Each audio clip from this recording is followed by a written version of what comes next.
Good Friday morning, everybody. Glad to have you here. Appreciate you taking a few moments.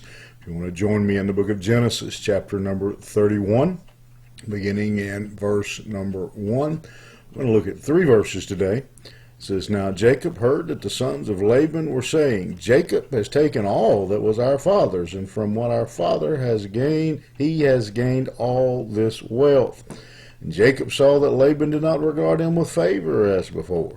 Then the Lord said to Jacob, Return to the land of your fathers and of your kindred, and I will be with you. Don't plan on being long today because it's a pretty straightforward truth. Here's what's going on. Jacob's being blessed. Jacob is amassing animals and wealth and servants, and his bank account is growing. When that happens, Laban's sons, just to put it simply, are jealous, and their opinion is that Jacob getting wealthy is taking away from our father.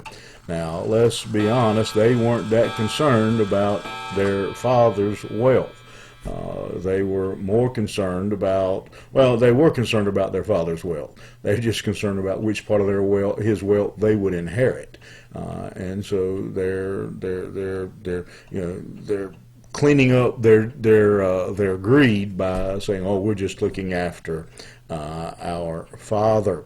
And God then steps in, and Jacob recognizes what's going on. He sees that Laban's looking at him cross-eyed and not looking at him the same as he used to. And so he realizes, I need to go home. And God leads him. God says to him, go home. Get back to where you belong. God does this sometimes. It's difficult sometimes for us to understand or accept. But God does allow sometimes conflict or discomfort to come into our life to get us where he wants us to be, to relocate us to, if maybe the circumstances that we are, the place where we are is not moving us closer to him. He may send some difficult times along, some conflict along to redirect our path and to get us going in the right direction. It's important for us to learn to pray and to seek the will of God, understanding from God, why is this happening in my life? What are you trying to teach me, Lord? What are you trying to show me? Where are you trying to lead me? What is the purpose of what I am going through? I had an older African-American lady tell me years ago, and I'll try to get this right.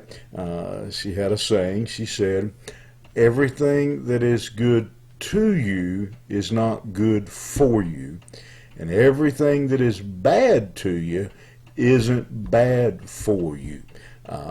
And this is one of those circumstances. It was bad to Jacob, but it wasn't bad for Jacob. Much like some medicine. Some medicine is nasty. You may remember cough medicine and things, that it was just disgusting. It was horrible. If you're old enough, you may remember getting a dose of cod liver oil. Couldn't anything be much worse. But supposedly it was good for you. Jacob, this is a bad situation. His in-laws are turning against him. Life as he knows it is getting tossed around and turned upside down, but ultimately this is God's plan for him, and so what's bad to him isn't necessarily bad for him.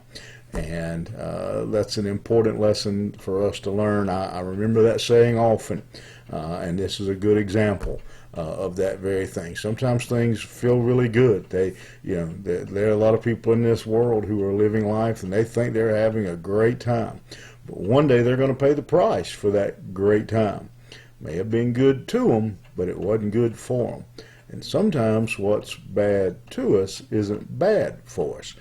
We could each circumstance, good or bad, and say, God, what are you trying to teach me? Have a great day. We'll see you here Saturday morning.